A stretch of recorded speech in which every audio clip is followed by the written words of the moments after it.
prophète sallallahu alayhi wa sallam a dit la biso alobi Allah subhanahu wa ta'ala zali ko procéder na délivrance na ko délivrer ba umbu na yena 4 da sanza ya Ramadan et puis chaque boutou ya Ramadan azali ko pona ba oyo ba ko zala délivrer. Est-ce que biso na yo to après pona ko zala délivrer délivrance wana ça s'arrache ezate que olali na yo pongi ofandi oyo ko zo vie délivrance non. Il faut zala parmi batu oyo bazali ko sala sacrifice ko salela Allah subhanahu wa ta'ala ko telema na ko sala misala ibeli na 4 da sanza oyo Nzambe akosepela nango. Société na biso ekobonga surtout biso na 4 na RDC. Il y aura plus la corruption. Ceux qui nous tous les loba congolais nyonso so basala ka siyam mais le corruption est civil parce que tant bakoyela yo kanyaka okoloba te eloko Nzambe apekisi yango ezali eloko ezali ko apporter malédiction. La'ana Allahu rashi wal murtashi mutu nyonso to oyo azali ko pesa kanyaka na oyo azali ko zuwa kanyaka bazana malédiction ya Nzambe. Elobi prophète sallallahu alayhi wa sallam ba dossier belé na 4 na mboka la biso ba fandela yango pona kozela kanyaka et maka moyen to développer zate pona kanyaka la corruption malgré na munoko tozolo batolingi to sala lutte contre la corruption mais sur le terrain tozali comment la corruption ezali toujours ko régner. Ya bari al khair aqbil wayabari sharri aqsi eyo mutolingi ko sala bolam c'est le moment ya ko sala bolam. Précipitez-vous bo sala concurrence musabaqatun fil khairat bo sala course au pouvoir pona ko sala bolam. C'est le moment oyo ki fi sabilillah kota la simate kota la gauche à droite sala bibisa.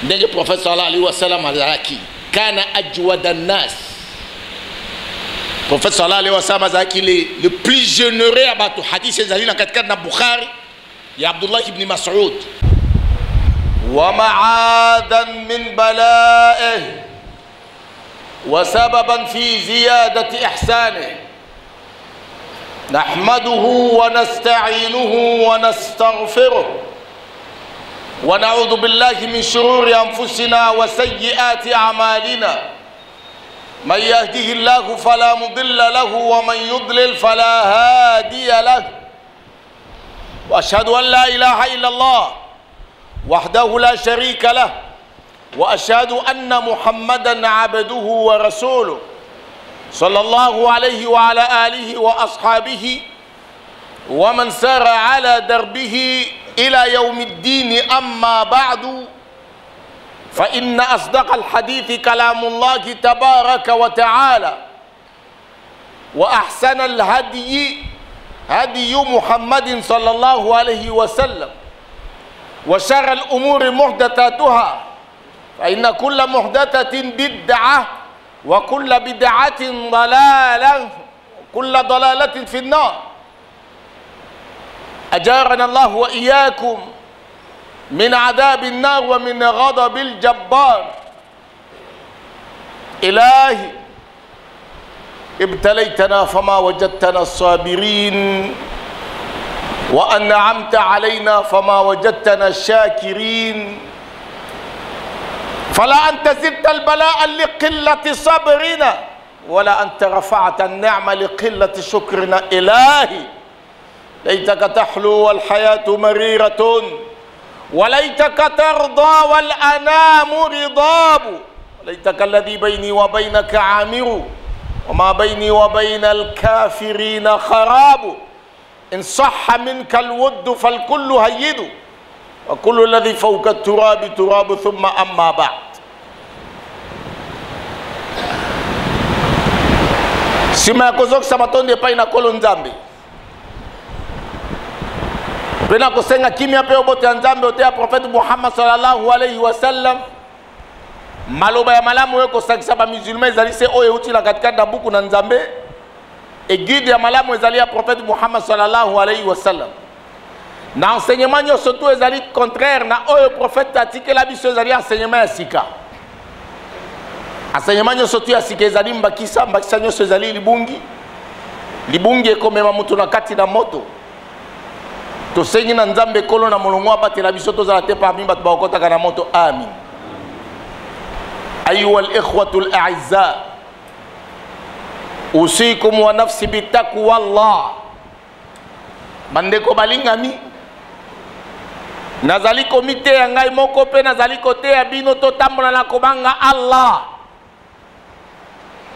et surtout biso na bino tozali na katikati na mikakata na ba problème ebele oyo ezwa solution te. Kobanga Allah ezali moko parmi ba porte oyo ezali kofungolela biso poto kwa kozwa solution ba problème na biso. Idh yaqulu rabbana izza tabaraka wa ta'ala wa man yattaqillaha yaj'al lahu makhrajan wa yarzuquhu min haythu la yahtasib wa man yatawakkal 'ala Allah fa huwa hasbuh. Allah subhanahu wa ta'ala lobi ya solo muto ya bangi Nzambe. Nzambe akopesa ba solution, ba ouverture. Pe akopesa ya koleisa ya akopesa ya bozui. Nandela oyo azali kokana yango te. Na soko zali kotia elike epai na Allah. Ako suffire yo. Allah va te suffire. Vous allez poster la mosusu te à parier. Prophète sallallahu alayhi wa sallam a ébsim sur la 4 de hadith que vous allez rapporter dans Ahli Sunan. Sahabi al-Jalil Abdurrahman ibn Sakhar ad-Dawsi. Oyo misala ko benga ye Abu Huraira. Alobiyete qala Rasulullah sallallahu alayhi wa sallam.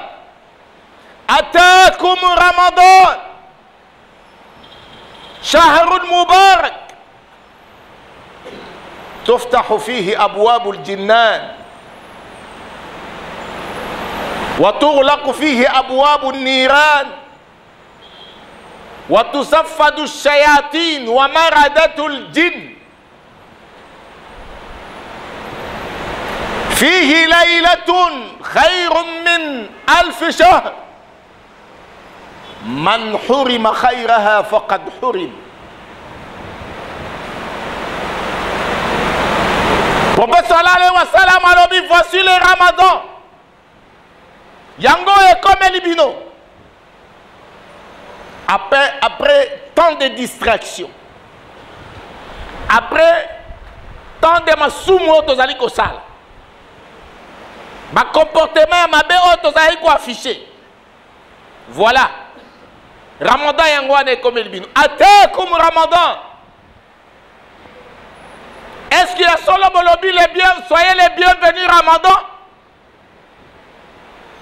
Est-ce que boyambi yango penza na lokumu ndenge tolobaki soki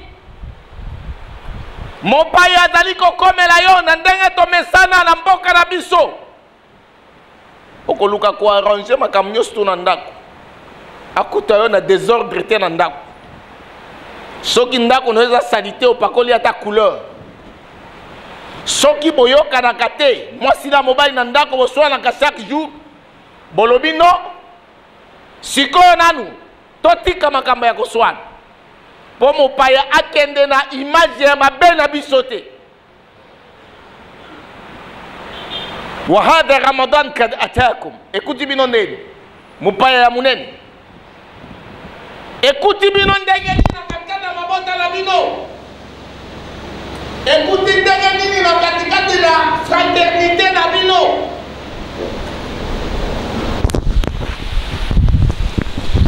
Ramadan lokola ye ekuti bino ndenge nini na fraternité na bino, ekuti ndenge nini na katikati na mabota na bino. Bozova na neni na ba papa na bino na ba mama na bino na bandeko na bino na bana na bino. Comportement nini ekuti bino nango. salité sonio bozaka nango na katika na ndoko est-ce que boaranja ki yango sinon Ramadan ko ya ko mema sangwana que non tala na kende ki na koma ina ndako wana tel vraiment na regretter pour ani na kende ko visiter bango tozo sepela mon paya munene batu musu bazo yemba bazo kumisa Ramadan mais est-ce que bozo mitala est-ce que biso est solo to mérité kozala parmi batu oyo Ramadan eko komela biso Bonanine parce que le prophète sallallahu alayhi wa sallam a défini Ramadan. Ma huwa Ramadan ya Rasul Allah shahrun mubarak. Et ça sanza oyo tondi ma pamboli. Sanza oyo tondi ma bénédiction. Et comment est-ce que tu vas arracher cette bénédiction? Avec quel comportement? Avec quelle attitude? Bizaleli nini oyo zali nango oyo okomérité baraka. Alors que bisoto zali ko afficher bizaleli oyo ezali koloba ete sengeli bisoto zala komérité même à ta malédiction. Waliyadu billah. Baima baba attitude oto zala ko afficher oto zali ko afficher. Shahrun mubarak.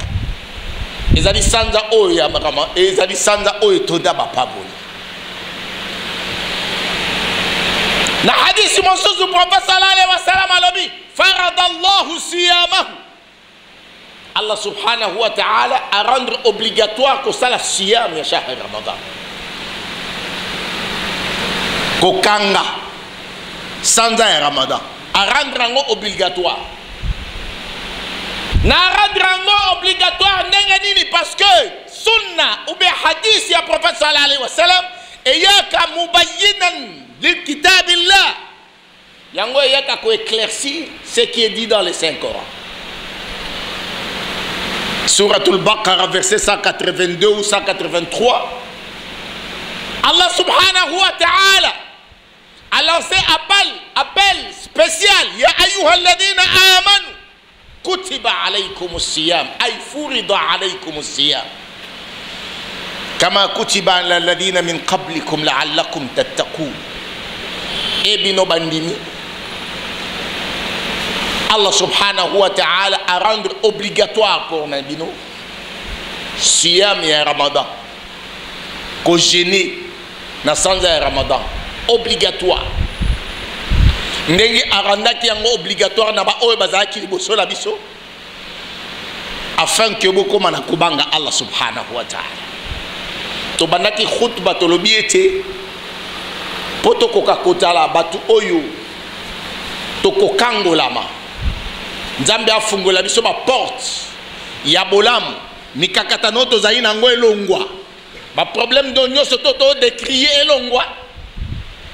Nous devrons craindre Allah subhanahu wa ta'ala. Pourquoi Allah subhanahu wa ta'ala atindi asaliete na moma oyo tozali na yango siyam ezala ya Ramadan?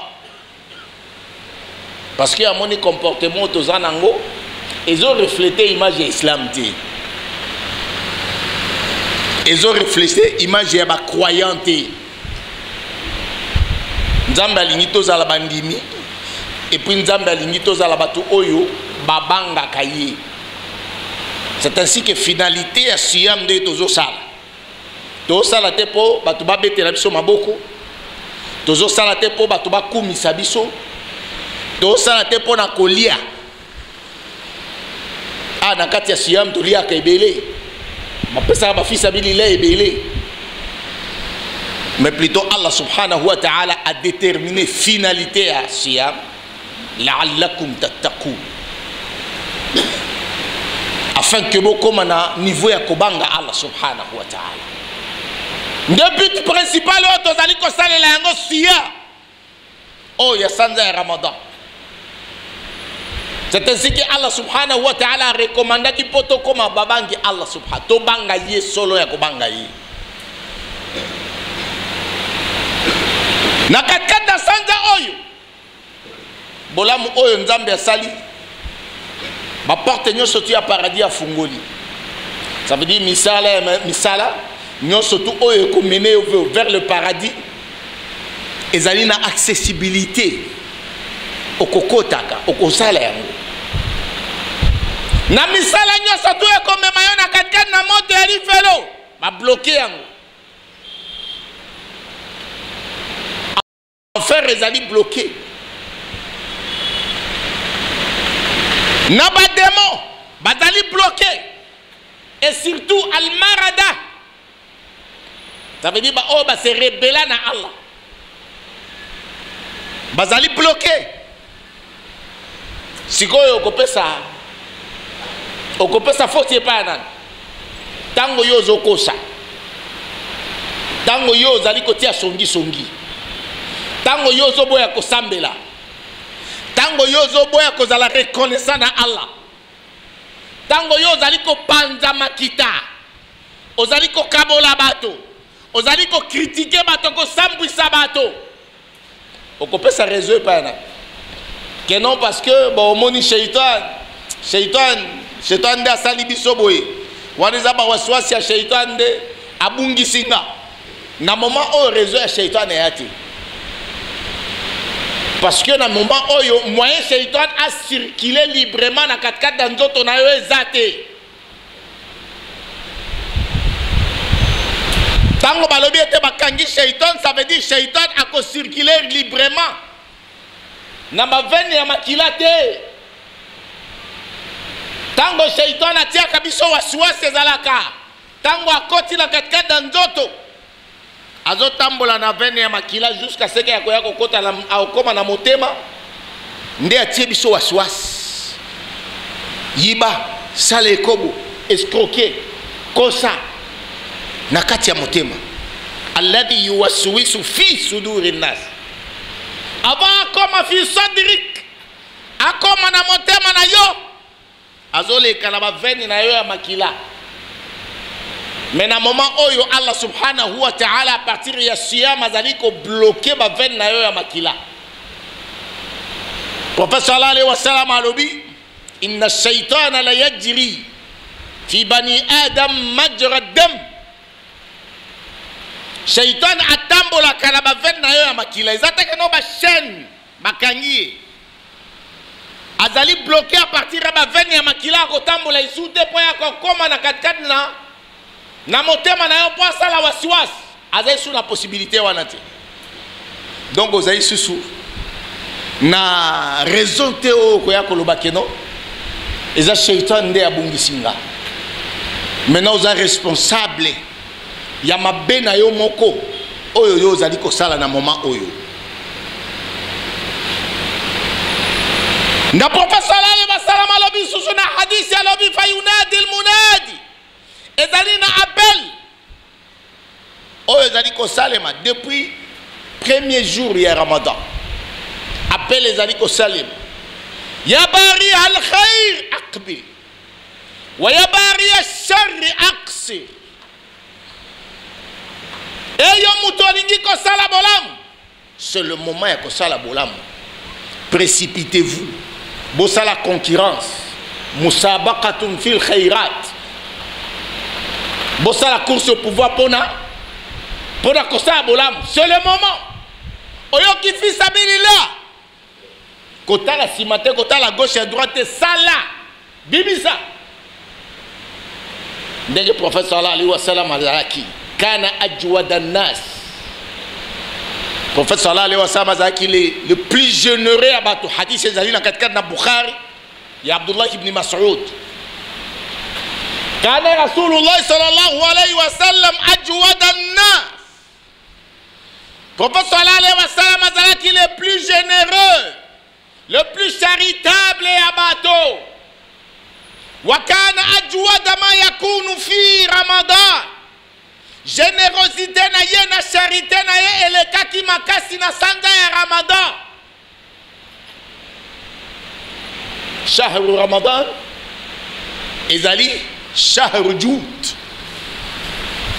Sanga oyo ya koyeba kozala généreux, kozala na charité. soko moni moninga no azali na pasi azali na mikakatano luka o soulager peine na yeba pas problème azali nango ko lukela problème te me luka ko salisa ye wa kana ajwada ma yakunu fi ramadan et le loto koloba ke non oui ashhadu anna muhammad rasulullah oui ozali ko témoigner wana ezali maloba poto yeba ya solo osali shahada que muhammad azal rasulullah comporte-toi comme muhammad na kati ya sanda ya ramadan netango wana koloba ke non oui ashhadu anna muhammad rasulullah ça sert à rien de le dire sans mettre en pratique les enseignements. Oyo Muhammad aye ko pesa biso na katika santa ya Ramadan. Ye moko ala kisibiso nanu ye azali le plus généreux ya bato na katika santa ya Ramadan. Et pourquoi yo kozala chiche? Pourquoi yo kozala maboko makasi? Prophète sallallahu alayhi wa sallam alobi ibn Adam innaka in tabdul al-fadl khayrun lak wa in tamsiku sharrun lak.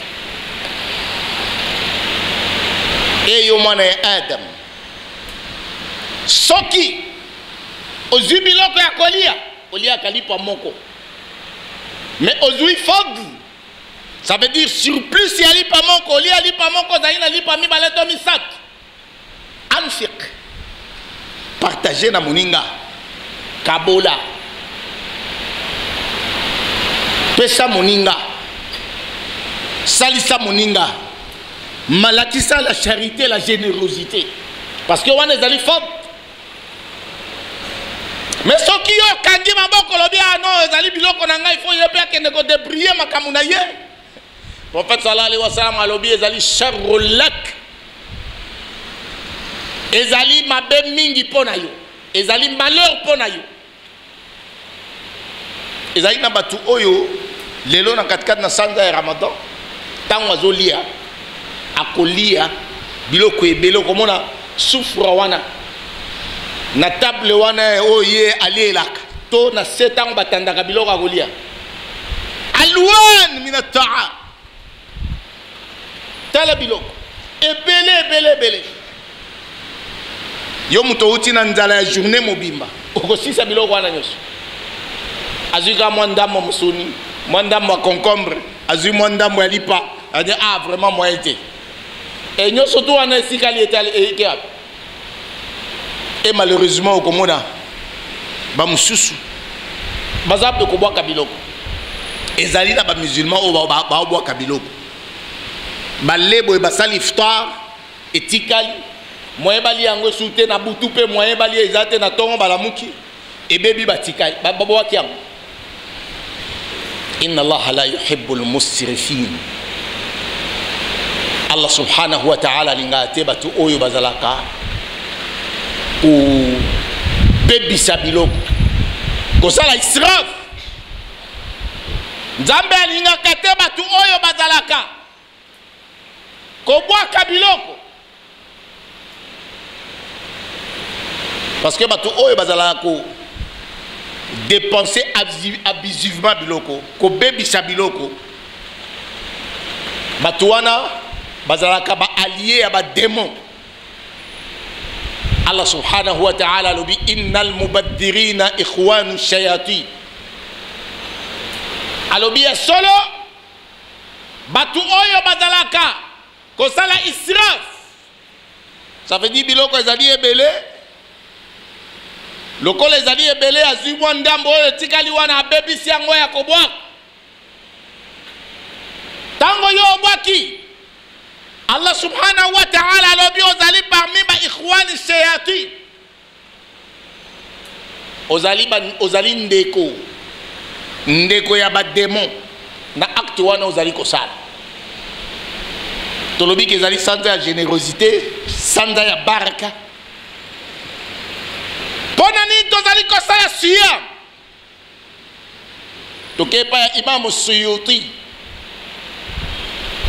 alobi qila sumiya innama sumiya Ramadan li annahu yumridu dhunub parce que bazobengango Ramadan parce que Ramadan ezali moment oyo ya ko zikisa masumu ay yuhriqu dhunub bil a'mal as-salihah misala ya malamu oyo ko sala na Ramadan ezali ko zikisa masumu na yo. C'est pourquoi babengi yango Ramadan. Ndenge Imam Suyuti alobi. Est-ce que tozo ça déjà misala ya malamu na katkat na Ramadan ou bien tozali na kaka na misala na biso ya mabe oyo tozalaki nango kala na katkat na sanza oyo ya Ramadan? Prophète sallallahu alayhi wa sallam alakisi biso alobi ezali shahru sabr, sanza oyo ya koyeba kokanga motema, sanza ya kozala na patience, ezali koye kolisa biso comment est-ce que tokoki kozala na endurance. Parce que lorsqu'on parle de siyam na sens linguistique, tokomona que siyam na sens linguistique ezali abstinence, al-imsak, ko jeûner ezali ko s'abstenir, ça veut dire ko s'abstenir. Et dans la législation islamique il y a sens, il y a imsak, il y a ko s'abstenir, na kolia pe na komela na ko sangana na mwasi na yo na moyi ya Ramadan bato babali nako ko kanga tope ko s'abstenir na biloko nyonso tu oyo ebebisaka kare wana nde sens ya suya. Alors lorsque vous allez se retrouver dans l'opportunité liboso na yo ya kolia ya kosangana na mwasi na yo na moyi ya Ramadan, ozali koyekola ndenge nini ya kokanga motema, et wana ezali bénéfique na katikati da société. Lorsque to komi na niveau ya kozala na capacité ya kokanga motema, eloko malgré ezali liboso na biso to kozwa yango facilement, mais toboyi kozwa yango pona kobanga Allah. À ce moment-là, société na biso ekobonga, société na biso ekobonga, surtout biso na katika na RDC. Il y aura plus la corruption. Ceux qui nous tous, les loba congolais nyonso so basala ka siyam, mais le corruption est sili. Parce que tant bakoyela yo kanyaka okolobate eloko nzambe apekisi yango ezali eloko ezali ko apporter malédiction. La'ana Allahu rashi wal murtashi, mutu nyonso to oyo azali ko pesa kanyaka na oyo azali ko zuwa kanyaka bazala na malédiction ya nzambe. Elobi prophète sallallahu alayhi wa sallam. Ce qui tu te rappelles na ba enseignement wana okosenga mutu kanyaka te. Ba dossier belé na katikati na mboka la biso bafandela yango pona kozela kanyaka, et makambo moyen to développer za te pona kanyaka la corruption. Malgré na munoko tozolo batolingi tosala lutte contre la corruption, mais sur le terrain tozali comment la corruption ezali toujours régner et si la terre. Alors tokobenga na bato nyonso tu ya mokili mobimba ba congolais nyonso tu en général bayekola suya po bazalaka ba corrupteur te pe bazala ba corruptible te. À ce moment-là okomona ke babe ekozala diminuer na katikati na société. Alors na katikati na bolamu oyo tokozwa yango na katikati na suya na sanza oyo ya Ramadan, prophète sallallahu alayhi wa sallam alobi ezali na mokolo moko ibada oyo kosala ezali na bolamu koleka ibada oyo kosala ngo pendant plus de 1000 mois. Ezali bolamu. Et puis Allah subhanahu wa ta'ala azali ko procéder na délivrance. Walillahi utaqa'u minan nar wa dhalika fi kulli layla min kulli layla. Prophète sallallahu alayhi wa sallam a yebsi la biso alobi Allah subhanahu wa ta'ala azali ko procéder na délivrance, na ko délivrer ba umbu na yena 4 da sanza ya Ramadan. Et puis chaque boutou ya Ramadan azali ko pona ba oyo ba kozala délivrer. Est-ce que biso na yo to après pona kozala délivrer? Délivrance wana ça s'arrache. Et ça te que olali na yo pongi ofandi oyo kozwa vie délivrance non? Il faut à la parmi bato oyo bazali ko sala sacrifice ko salela Allah subhanahu wa ta'ala ko telemana ko sala misala ibili na katikati da sanza oyo Nzambe akosepela nango afin que toko kozwa délivrance. Barakallahu li wa lakum bil Qur'anil azim wa nafa'na wa iyyakum min al ayati wa dhikril hakim. Amurukum bima amarakum Allah min ta'atihi fa ati'uhu wa anhaakum amma nahakum Allah an ma'siyatihi fala ta'suhu. استغفر الله العظيم لي ولكم فاستغفروه انه هو الغفور الرحيم.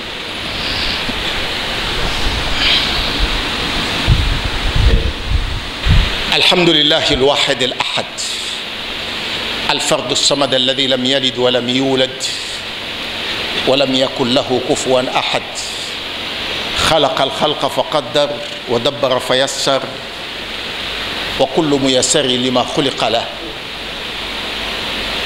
أشهد أن لا إله إلا الله وحده لا شريك له وأشهد أن محمدا عبده ورسوله صلى الله عليه وعلى آله وأصحابه ومن سار على دربه إلى يوم الدين. أما بعد سما يكون سما تودي بيا كولون زامي بينا كوسينغا كيميا بيو بوتي أنزامي بوتي البروفيت محمد صلى الله عليه وسلم. na Ramadan ndenge Nzambe ayeli biso na katikati na mokili ezali po ete epetola biso tokoma bikelamu ya sika e sengeli to manifester yango to lakisa na Allah pe bato ba constater que non vraiment le musulman ba na kati ya Ramadan. Et c'est là par nos comportements. Soki tozalai ko suana, soki tozalai ko fingana pa na kati na sanza ya Ramadan. Parce que na likolo bazali ko yebisa na biso balobi soki ozalaki na mabe za ko sala ikobo ozalaki ko yiba escroquerie kokosa ko panza bato na songi soki sadano arrêtez soki ya solo ozali mondini pour Ramadan na ezali profitable et soki au sala kabolamu multiplier bolamu afin que Allah subhanahu wa ta'ala akoka kopambola yo. Tusengina Allah subhanahu wa ta'ala atiya biso min alladhina yastami'una alqawla fayattabi'una ahsanahu. inna Allah amarakum bi amrin bada'a fihi bi nafsihi wa thaniya bi malaikatihi almusabbihati bi qudsihi wa thalatha bikum ayyuhal mu'minuna min bariyati jinnihi wa insihi faqala ta'ala mukhbiran wa amira إن الله وملائكته يصلون على النبي يا أيها الذين آمنوا صلوا عليه وسلموا تسليما اللهم صل على محمد وآل محمد صليت على إبراهيم وعلى آل إبراهيم بارك على محمد وآل محمد كما باركت على إبراهيم وعلى آل إبراهيم في العالمين إنك حميد مجيد اللهم أرنا الحق حقا وارزقنا اتباعه وأرنا الباطل باطلا وارزقنا اجتنابه اللهم اغفر للمؤمنين والمؤمنات والمسلمين والمسلمات الأحياء والأموات إنك قريب سميع المجيب دعوات اللهم أعز الإسلام والمسلمين وذل الشرك والمشركين أعداءك أعداء الدين اللهم اقتلهم بددا وأحصهم عددا ولا تغادر منهم أحدا اللهم سهل لنا ما نريد ونجنا ممن نخاف اللهم ربنا تقبل صيامنا اللهم ربنا تقبل صيامنا اللهم ربنا تقبل صيامنا اللهم اجعل صيامنا صيام الصائمين اللهم تقبل صلاتنا اللهم تقبل قيامنا اللهم تقبل ركوعنا اللهم تقبل سجودنا اللهم استجب دعاءنا يا إله الأولين والآخرين وأورثنا الجنة مع المحققين برحمتك يا أرحم الراحمين صلى الله وسلم على نبينا محمد وعلى آله وصحبه وسلم سبحان ربنا رب العزة عما يصفون وسلام على المرسلين والحمد لله رب العالمين وأقم الصلاة. الله أكبر الله أكبر أشهد أن لا إله